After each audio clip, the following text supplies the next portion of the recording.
Been one of those days. What's up, geek? Thanks for the lurk anyway. I appreciate it. Between here and SGAA and just stuff that's been going on, nothing major, first world problems, but it's been a wee bit of an irritating day. Hold on, I forgot to shut my show volume off so you don't get the echoes. Alright. The show is called The Irish Mouthpiece. I am the Irish Mouth. I'm an American of mostly Irish descent.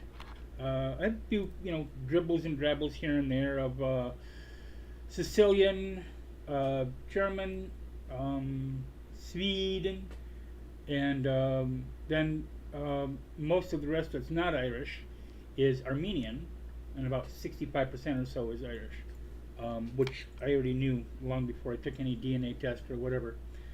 And being Irish, I'm mouthy, I am wordy, I tend to run on a lot, so that's what part of the show is going to be. The style of the show is going to be like. I was going to say a theme, but that's not true. But the style of the show is going to be like. If that's not the world, whatever. Anyway, if that is not your cup of tea, that's fine. You can move on. But for those whose cup of tea it is, we're going to get started here pretty quick. I'm not going to do too long of an intro, but like I said, I'm mostly Irish descent. I'm a trans woman. I am queer in other ways as well. I'm pansexual. I am a boomer. I must have had 20 jobs over I started working in 1975, and I've had around 20 jobs of different types since then. And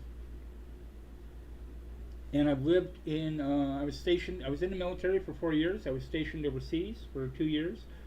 I visited a lot of countries overseas. I have lived in or visited at least 24 states here, stateside. So I think I bring a little bit more of a wider perspective than a lot of Americans do. I know people, and I'm not denigrating them solely because of this, but I know people I used to work with here in my hometown, about 8,000 people, huge metropolis that have never gone out of the county in their life. Okay, I thought I was frozen again for a second. They've never gone out of the county in their life. And again, like I said, solely on that basis alone, I'm not criticizing them. But that can lead to, and often leads to, a more limited viewpoint of the world around you. I know a lot of people say, oh, go abroad. Well, okay, well, if you're working minimum wage, or even if you're working making enough, you can't just pick up and go, especially with that ignorant ass real ID bullshit they got now. But anyway, enough about the Trump administration, but we're going to get into also the Trump administration. So this particular show is going to start a little different. I'm going to start out, I have what I call my props screen, and that's where I do video, like I'll have little clips, or I'll have memes, or things scrolling, whatever, and then I do like my running of the mouth first, and then I do that, but I'm going to do that a little differently this time, because this is going to be a short clip. It's just a little over 3 minutes, and I will comment on it as we go along. And then I'm going to expound upon the theme for the show, which is technically, oh, I thought that was a wasp. I'm allergic to wasps. Technically, it's going to be, the title of the show is "How Can the Democrats Do Better?" But you can reduce that down to 2 words: do something. And what I don't want to hear from leaders is, I don't know what we can do. Okay, you can get the fuck out of office. That's what you can do. Also, as you probably guessed, just from that sentence alone, this channel is not a stranger to profanity. I don't use it every other word or so. It just comes naturally. Whenever it comes naturally, that's when I use it. And again, if that's not your cup of tea, have fun. Go watch something else. So let's get started with this. This is Linda McMahon, the swear to God, we're living in idiocracy. The Secretary of Education, okay, well, she went to, she's the Secretary of Education, and she sure got schooled during this whole appearance on Capitol Hill. So let's get this started. This is Chris Murphy, by the way. There's another clip later on with a couple other senators, but I didn't want to make it too long, so we're going to watch this. Senator Murphy. Thank you, Madam Chair. Okay, hold on a second. I'm not getting my desktop audio, so let me... I don't know why I'm not. Properties. Doop-a-doo, doop-a-doo. The gang's all coming. The gang's all coming. Okay, let's see. Let's start this over again. Senator Murphy. There we go. Thank you, Madam Chair. Wouldn't be my show if it didn't have screw-ups. For being here today. A few years ago, we worked really hard across the aisle to pass the Bipartisan Safer Communities Act, a bill that made changes in our gun laws, but and if things are too low or too large high, part because it was a real priority for my Republican colleagues, also included billions of dollars in funding for school-based and children's mental health. Earlier this year, you did something extraordinary. You canceled $1 billion worth of existing ongoing grants to schools all across the country. And it's extraordinary $1 billion in grants. Because you didn't cut off. Why is that? Did that not pause? There we go. Okay, I forgot. It's still going because of a delay. She canceled, had canceled $1 billion in funding across America because why do schools need funding? Okay, this has been the Republican wet dream for decades to make it so that public schools are defunded, devalued, run like shit, and private schools get an actual education, even though it is biased, even though it has an agenda. Private schools get an actual education. Students in private schools get an actual education, and leaving the rest of the people in the dust. That's not an accident. Okay, that is not an accident. I remember a comment by George Carlin a long time ago.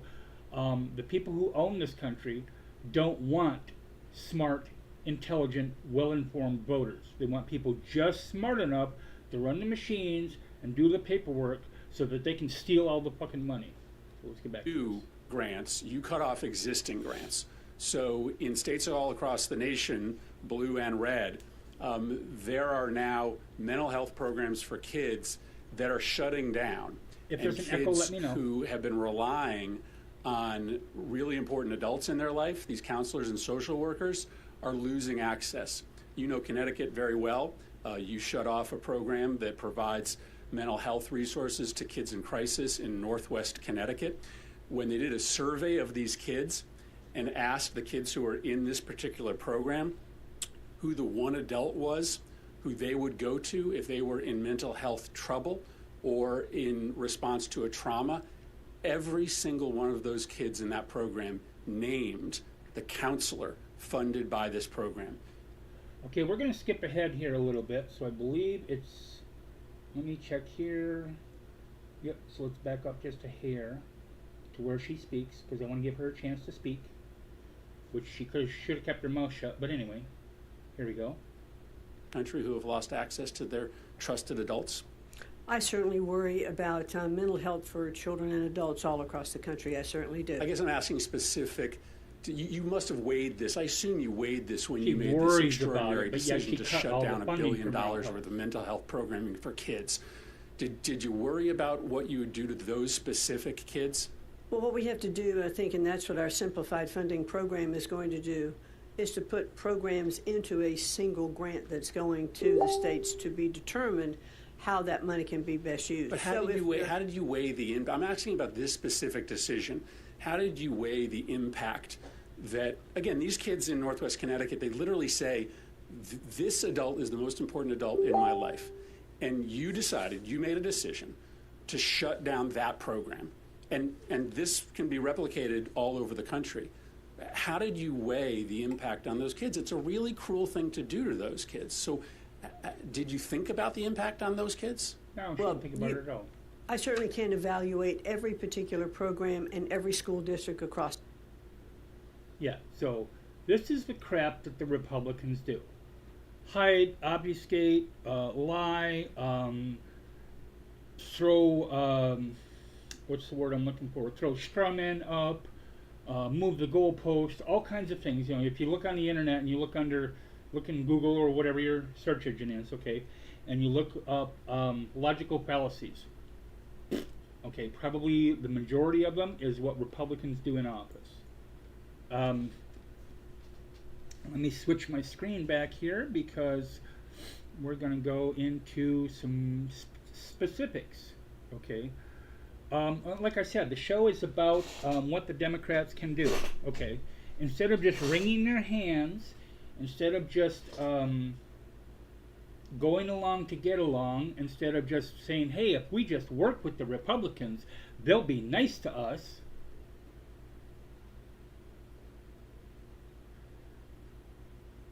Chuck Schumer, Nancy Pelosi. Now, I for half a second, I gave Nancy Pelosi a little bit of credit when it came time to push against a bill, and then I realized that the Republicans were going to pass and did pass. Okay, Chuck Schumer was for it, of course, and then I realized that she was safe to do so, because enough people said, you know, we're going to vote with the Republicans to get these bills passed.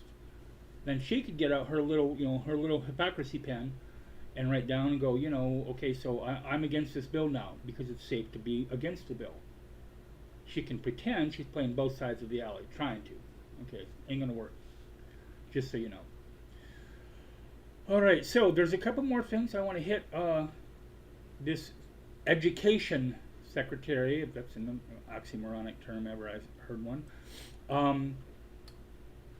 In one exchange, Trump ally Senator Mark Twain Mullen, he's an ally. He's a supporter of Trump, okay? He asked McMahon about previous U.S. reading and math rankings. What were we ranked in reading and math in 1979, said the senator. I'm sorry, what? What were we ranked in national in math and reading in 1979? She said we were very, very low on the totem pole. It's exact words, very, very low on the totem pole. And he responded, correcting her, we were number 1 in 1979. This dumbass has no fucking idea what she's doing.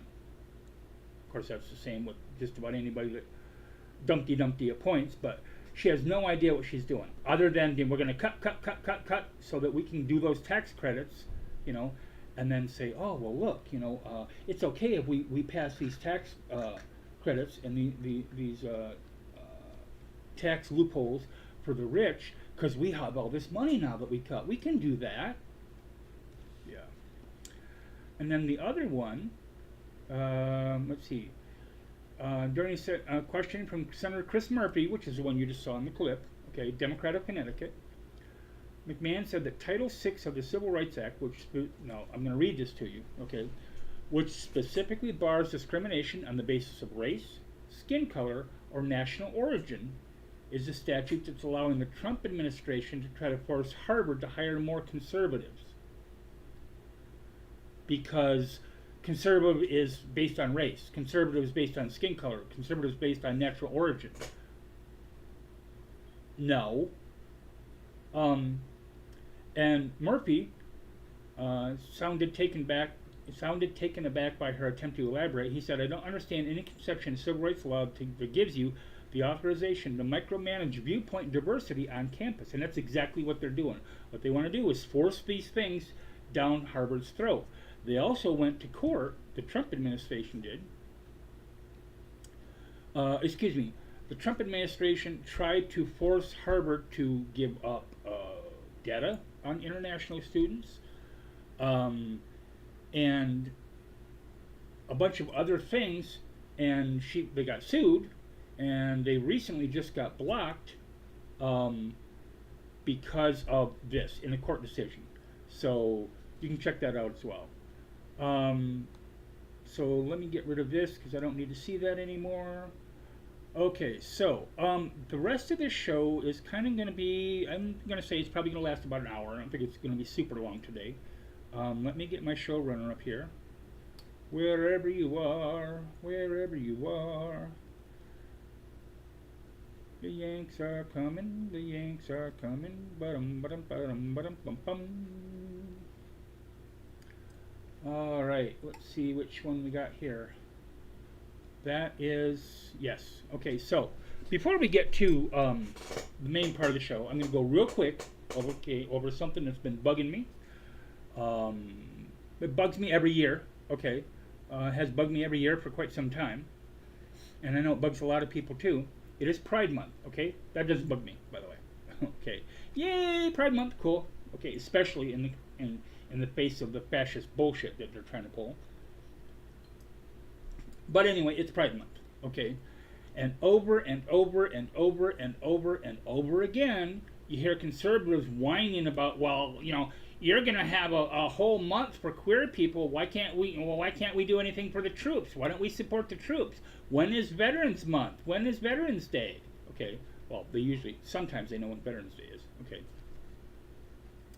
And they complain and complain and complain that, oh no, you know, people are celebrating, you know, queer people, you know, being able to live, okay, being able to live their lives, you know, but we're not supporting the troops, okay? Okay, so let me throw a little facts at you, okay? These aren't going to be numbers, these are going to be dates, these aren't going to be statistics or whatever, just some facts, okay, that you're going to know. As they love to say on their little t-shirts, facts don't care about your feelings. Well, I don't give a fuck about your feelings either, conservatives, because we're going to throw some facts, okay? So, April. Anybody know anything special about April? Okay, the month of April? I doubt it. And if you ask a conservative, without letting them look up on their phone, look it up in Google or whatever else, okay, what is April the month for? They have no clue. Most of them. A few may, but most of them have no clue. Okay, April is the month for the military child, to support the military child. Okay, so it's kind of sort of military, you know, because it's, you know, if you have, say, a soldier who's overseas and her husband's at home here in the States and he's taking care of a kid or whatever, it's to try to give that child, and if they need them, any resources, support, whatever. Okay, that's what that whole month is for. Okay, that's April. All right. May, the month before June. Okay, that's key, because we hear over and over, oh, well, June is Pride Month. Why can't June be, you know, about veterans? Okay. May is Military Appreciation Month. Okay, so it's 2 months so far that the veterans have, and the military has to help them. Okay, 2 months. Okay, so now June is just Pride Month. There's nothing to do about, you know, veterans or the military, right? Wrong. Okay, June is PTSD month. Not that the Republicans give a good goddamn about PTSD. I still remember it, and it still rankles me. I'm an ex-vet. Okay, or I'm in a vet. It still rankles me that Jeff Sessions, at the time the senator of Alabama, voted against the bill. Fortunately, it passed. Voted against the bill to help raise more money, to give more money to the VA to give care for PTSD, for veterans coming back from Iraq and Afghanistan with PTSD. And when I was asked why he voted against it, he said, because we can't afford entitlements. But you can sure the fuck afford to send us overseas to die for your in wars for your oil and your colonizations, can't you? Can't you? Anyway, so moving on. So that's June is PTSD month. So that's 3 months, okay? And then, of course, the one that they sometimes know about, I think this is the one they know about more than any, but a lot of them don't know it's a month, okay? Veterans Day, you ask them when Veterans Day is, and they have to go, and some of them do know, to be fair, okay? When Veterans Day is, okay, and that's November 11th, okay? Ask them when Veterans Month is, and some of them might say November, okay? But a lot of them won't, because they don't realize, they don't know that there is an entire month, not just a day, and it's Veterans and Military Families Appreciation Month, okay? So that's four whole months. 1/3 of the year is designated towards assisting veterans, giving honor to veterans, appreciating veterans, which is something the Trump administration doesn't fucking do. 4 months out of the year, 1/3 of the year, okay? I don't want to hear any more horseshit from conservatives about how come you get a pride parade and there's nothing about the military. All right, so that's my little pet peeve, okay? Let me get my right showrunner up here. Oh, no, stop.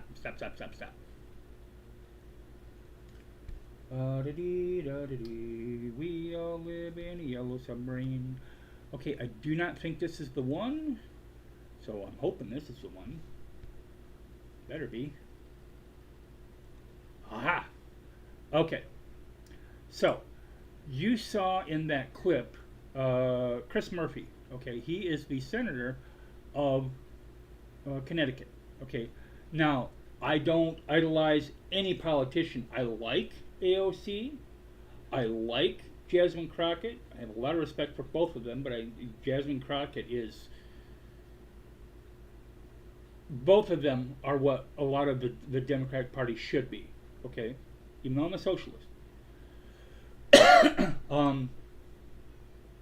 There are a few others as well, okay, but they do tend to get a lot of the spotlight because they're women of color, all right, and they're women, and oh no, we can't have the women speaking out, They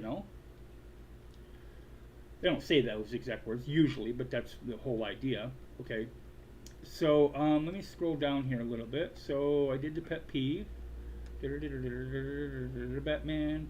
Okay, so this whole show is titled "What Can the Democrats Do to Be Better?" That's kind of a broad question. I understand that, but I wanted to kind of narrow that focus a little bit. And so who we're going to concentrate on today is Chris Murphy. That's the guy who was, I was going to say interviewing. That's the guy who was grilling Senator Dumbass mixed. I have other words for it, but I'm not going to use them. Secretary Dumbass McMahon. Okay, there's a lot that whole because I watched that whole entire video portion where they were grilling her, not just him, but they were grilling her. And other than you'd think that with somebody who is a Secretary of Education, okay, that at the very least, being an insider to your own organization, she would have more of a grasp on it than an average 18-year-old. But she doesn't. Okay, so I like I said, I don't idolize politicians. I do think a lot of AOC. I do think a lot of Jasmine Crockett and others. And I didn't know much about Chris Murphy because I like a lot of other people. Okay, I don't know every single representative in every single other state. I know mine. I know a lot of the more prominent ones in the news and et cetera. Okay, and that's filtered by the news. It's not filtered by me. Okay, because the news likes to create narratives too. But so what I'm going to be talking about today is the rest of the show is Chris Murphy. Somewhat his record. I'm not going to go into great detail because it's very long. He's done a lot of stuff. Okay. Some of it is pretty cool, and I will interject my comments on occasion through this. So when he started, okay,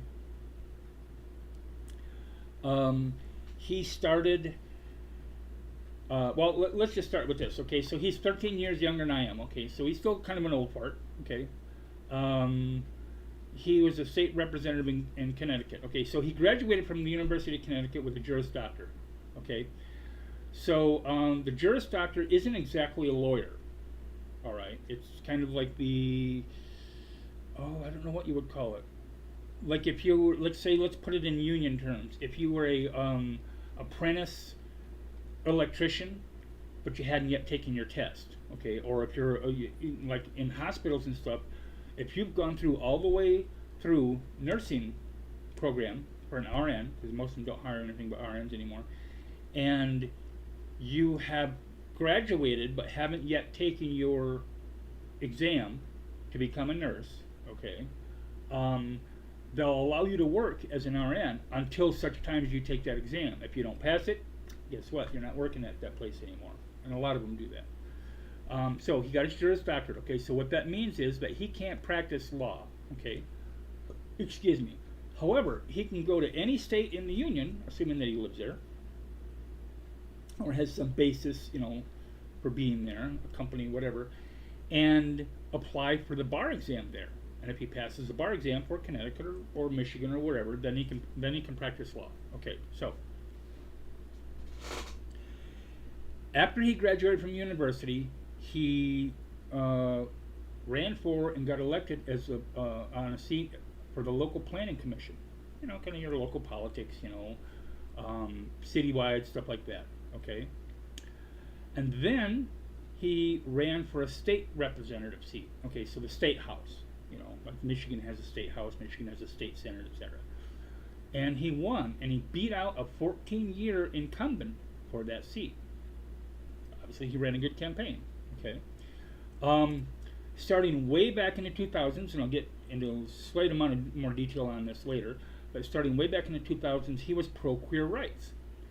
He proposed bills giving free community and tech college tuition. So if you wanted to go to tech college, say to become a welder, or if you wanted to go to community college to get a pre-medical your classes or whatever, okay, free tuition. Okay. He co-sponsored a bill to end child hunger in the state. All right, nice for kids to have food. You know what I'm saying? He ran for 2 terms. He got into office. Okay. He had 2 terms. He decided to run for a state senate seat. Okay. And he beat an incumbent. The Republicans had been holding that seat for a decade, and he beat them. Okay. So again, knows what he's doing as far as campaigns goes. Okay. While he was a state senator, he co-authored a bill to make Connecticut the first state to subsidize stem cell research. He co-sponsored a bill to legalize marriage equality, even way back then, and he said on his website, and does, "Let me be queer." I've been saying that, so you'll slip, sorry. Let me be clear. He's not clear. Let me be clear. LGBTQ rights are human rights, and the right to marry and be free from discrimination are civil rights. Period. Not, well, there's 2 sides to the story, or, we can have a discussion, or we can agree to disagree. He said, no, rights are rights. In 2006, he decided to run for a House seat in Congress, the National Congress, okay, like with Lauren Bobblehead and Major Trader Green and whatever, okay. And he beat a 12-term, not 12-year, 12-term incumbent, Republican Nancy Johnson. So she'd been in for 24 years, okay, and he beat her. I think it's 24 years, and he beat her. Okay, so third election cycle, I guess, whatever you want to call it, third campaign. That's a better way to put it. Third election campaign that he won in a row. Okay. And the Democrats need to use him as a case study in how to beat long-term Republican candidates, just flat out. Okay, it's ridiculous that. Okay, I'll get into that. No, I'm going to say it now.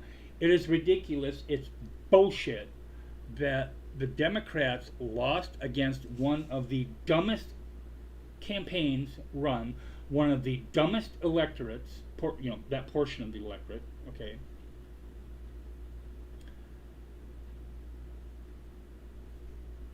It just boggles my mind, okay. I can think of better ways to do, and I'm not a political guru by any stretch of the imagination, okay. I make my own mistakes. I'm wrong sometimes, okay. But I can think of better ways to run a campaign than what they did with Kamala Harris, for example. Not just her, but with Kamala Harris, okay. How about for one thing, not having Joe Biden hold on until the last fucking minute. If Joe Biden, because remember, he originally said he wasn't sure about running. Okay, if Joe Biden decided that, in January, you know what, I'm done, I'm out of here, let's go. Okay, they could have had a convention, maybe, And then I'm still pretty sure that Kamala Harris would have gotten that nod, but they could have had a convention, okay, or they could have just said, after a couple, like they did, after a couple of days, well, you know what, she's a clear front runner. We'll just, there you go, you got the nod, okay. No, they waited until 2 months. She had 2 months to run a campaign, okay, and she almost beat Trump. She had 2 months to run a campaign, raised over $200 million. And we're not talking from donors donating like $1,000 here, $5,000 there, whatever. Okay, $25, $20, $50, whatever. Okay, that's the type of contributions that she built up $200 million for, over $200 million, and lost. And I think in large part it was due to two things. One, I think it was due to the lateness of it. Okay, she only had a limited amount of time. And two, it was the media. It was the media's portrayal of both candidates, still portraying Trump as semi-legitimate.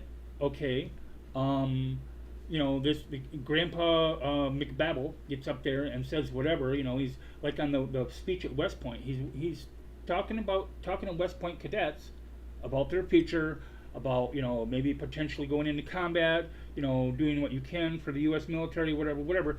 And he's there and he's talking to them about his ex-wives, because that's what you're supposed to do apparently. And the media just laps this up and says, oh, it's normal,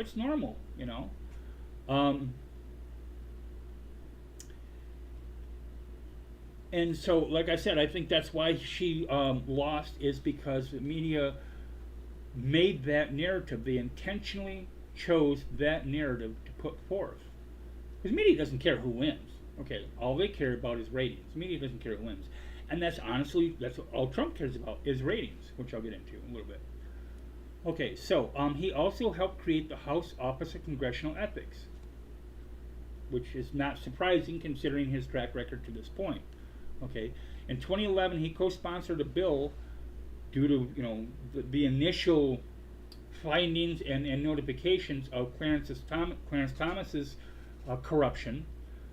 He co-sponsored a bill aimed at holding Supreme Court judges to the same ethical standards as other judges. Why can't they be? Thomas has gotten vacations. Thomas has gotten physical objects. I believe he had I want to say it was a car, might have been a house.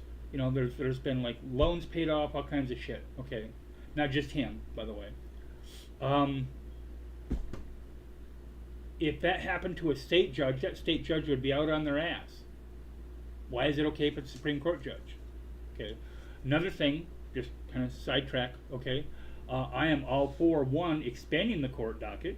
Okay, making it so a court amount, making it so that we have, say, a dozen Supreme Court justices, or whatever. Maybe have, if you don't want to have an odd number, have 13 or 15 or 17, whatever. And you need X amount in order to, just like in the current 9-panel or 9-seat court, you need 5 to win. Okay, a case, or to rule over a case, or like if a case comes up from a lower court and it ties, like it did just recently, it ties 4 and 4, because if a justice recuses himself or whatever, then whatever that previous court decision was, that court decision stands, for good or for ill. Okay.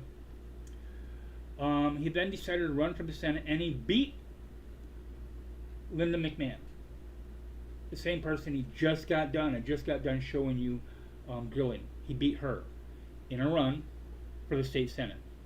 Okay, or for the Senate, excuse me. He beat her in a landslide. Way outstripped her. Okay, she's incompetent to do anything except run a reality TV show, which is of course why she got appointed, to the Trump administration. As senator, he's walked over 230 miles. Obviously, not like from point A to point B, but during his talks and whatever. Okay, across Connecticut to talk to locals. He has advocated for women's rights, queer rights, voted to block funding for any more weapons to go to Israel, condemned settler encroachment in Gaza, supported the ACA while also arguing for a public option. You know, and one of the things that's beneficial about that is that if they had quote unquote free health care, okay, raise taxes, whatever, okay, but you got free health care, okay, you know what's going to happen? A lot of people in the country are going to go, you know what, company, whoever they're working for, fuck you. The only reason I stayed here was because I have to have some kind of insurance for myself. I have some problems, so I have to have some kind of insurance for my child or whatever. But you know what? Now that I get insurance, I don't need your ass anymore.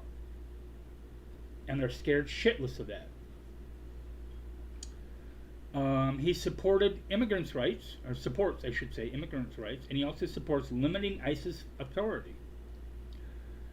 He's been calling out the Democratic Party for the failures that they are, criticizing their neoliberal crap, criticizing the party for acting like it's politics as usual, you know, Nancy Pelosi, Chuck Schumer, Steny Hoyer. I don't think I've heard anything out of Steny Hoyer actually in 4 years, 5 years, decade maybe.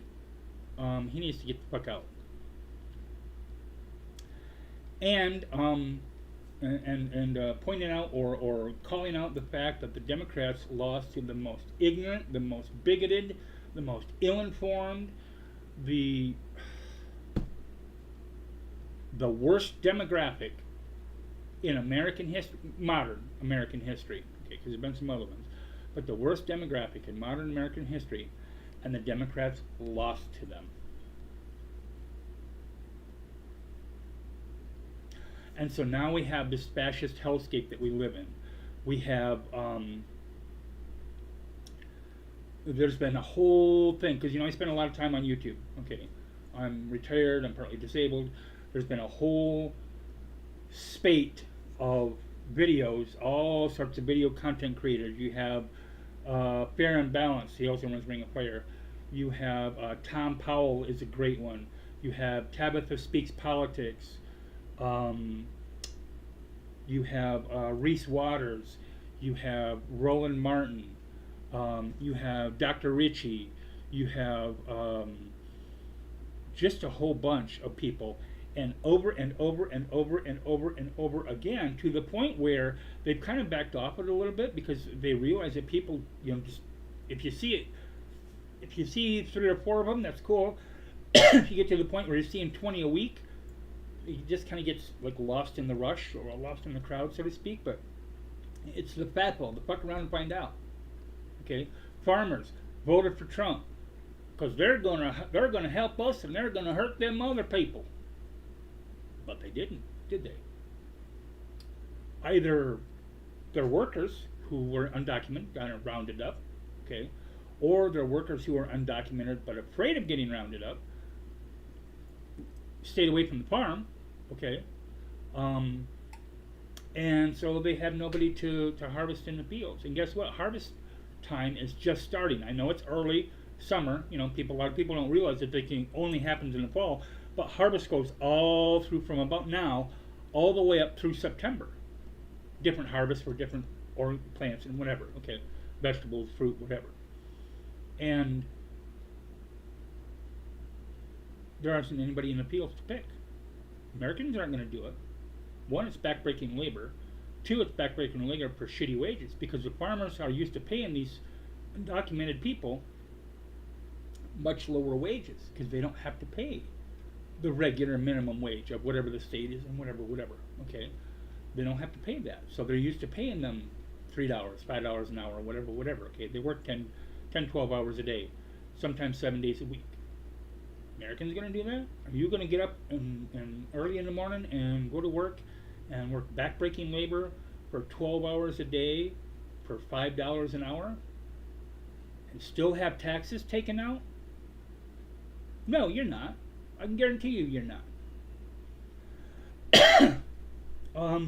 Business owners. People who thought, oh, well, you know, Trump's going to be cool for my business, and you know, and he's going to harm other people, you know, non-white people, and not us, not me, certainly not me, okay? And then they find out, well, guess what? Guess what, Sparky? Those tariffs actually did harm me, okay? And so give me just 1 second here. All right, so we're getting close to the end of the show. Like I said, it's not going to be forever today, okay? What time is it? Yeah, Okay. So, they do the FAPL, they poke around and find out, and um, these tariff things, okay, that's what I was going to get into, the tariffs. Okay, so I know other people have done it. Hold on a second. For some reason, I'm frozen. The hell? Da-da-dee, da-da-dee. Dooby-dooby-doo, dooby-dee. Okay, give me a second. I don't want to grow up. I'm a Toys R Us kid. This is a song that does not end. Let's see.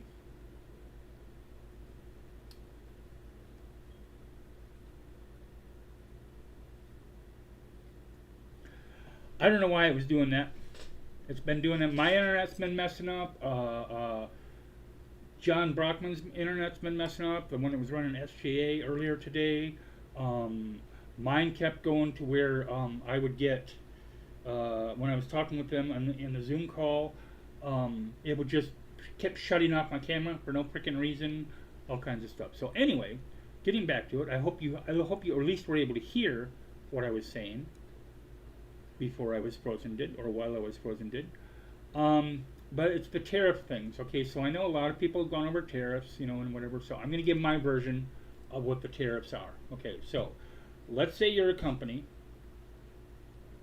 and you buy T-shirts from China for $10 a shirt. Okay, and so you decide, so let's say you make your markup to make it $15. So I, the customer, pay $15. You, the supplier, paid $10. You get a $5 profit. Okay.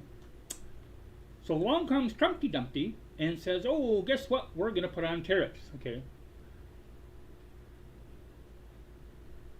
Okay, good. Thank you, Indigenous. I appreciate that. So let's say he puts a 50% tariff.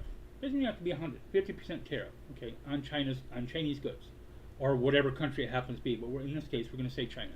Okay, so 50% of $10 is $5. Okay, so now that shirt cost me, the supplier, $15, which is what I was charging the customer before. So if I charge the customer only $15, guess what? I'm not going to make any profit. And oh no, I can't do that. I can't let my shareholders down. I got to keep those revenues up. I got to keep those profits up. I got to keep that money coming in. So I'm going to raise it $5. So now that shirt that originally cost you, hold on a second.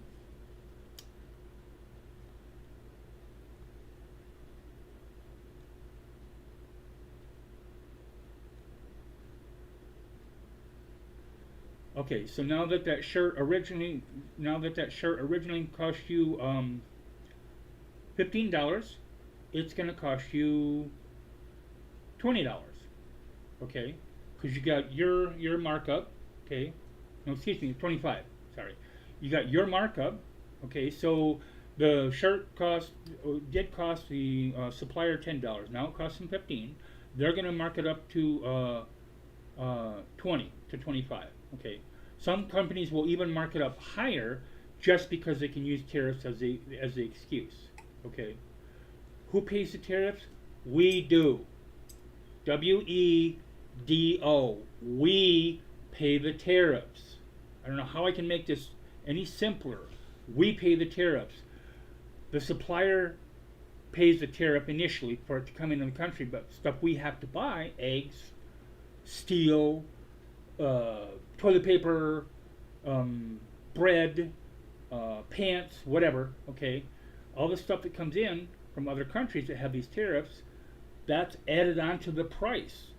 And the companies are definitely not going to keep the price low out of the goodness of their hearts for the consumer. They're going to want to keep their profits the same, if not increasing them, okay? So we, the consumer, end up paying the tariffs. I remember there was a story, and this was just in like January of this year, I believe. Was it? No, I take that back. It was like maybe November of last year, where there was a steel mill, I believe it was steel. It had something to do with steel anyway, okay, Maybe because they got shipments of steel in, so maybe they were making like drawers or something. Okay, they manufactured something anyway, and it was in Pennsylvania, and the store owner, excuse me, sorry, copy burp. The store owner called all the people in to a meeting, of all the employees, like 150 odd employees, okay, and told them they weren't getting bonuses this year. And when he asked why, he said because of the tariffs. And he had to, he said, so what we have to do is we have to buy all of our steel and stuff ahead of time, excuse me, because when those tariffs go into effect January 1st, it's going to cost us that much more. And he had to explain to them that the companies, the suppliers here, have to pay the tariffs. And if they have to pay the tariffs, they're damn sure sharing that cost on the consumers. Like I said, they're not going to keep it low out of the goodness of their hearts. Yeah, I'm about done with this internet for today, so I'm about done with the show anyway. So, but I appreciate anybody who sticks around or who watches it later or whatever. I'm sorry about the freezing. It happens. Good. Okay, it's not frozen yet. It's been happening today. It's been happening with my camera when I was running on the SJA show. I don't know. So. We pay the tariffs, okay? So, to wrap it up, we pay the, number one, we pay the tariffs, okay? Number two, nobody in the cabinet positions in the Trump administration is any sort of competent individual who knows what the hell they're doing. Just period. None. You have Pete Kegsbreath, is what I call him, or Hegseth, okay, who was nominated and got the nomination, okay, and became the Secretary of Defense. The first one in a long time, I want to say, maybe going back to the Civil War, when that person had never been in the military. You appointed this dipshit, who was a Fox News panelist, pundit, whatever, as Secretary of Defense. And then he's got this thing where I wonder how many other times he's going to talk on Signal to other people and, share military secrets. How many times he's going to bring his wife into a conversation or into a meeting where military things and classified things are being discussed, and she has no business being in there. And this is okay. Trumpers go, oh, no, that's okay, because, she's his wife, and so she should be. No. Yeah, is she his wife? Yes. Should she be in that meeting? No. Should she be in that phone call? No. Should she have anything to do with any of those things whatsoever? No.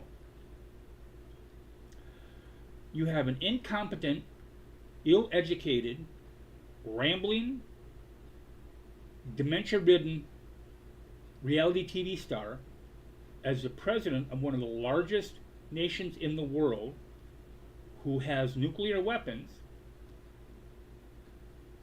and you have an incompetent, ill-educated, unfit cabinet, a group of people appointed by this incompetent, while you're having yanking people off the streets, okay? They found out different, when they went to L.A. because people are getting tired of their shit. Okay?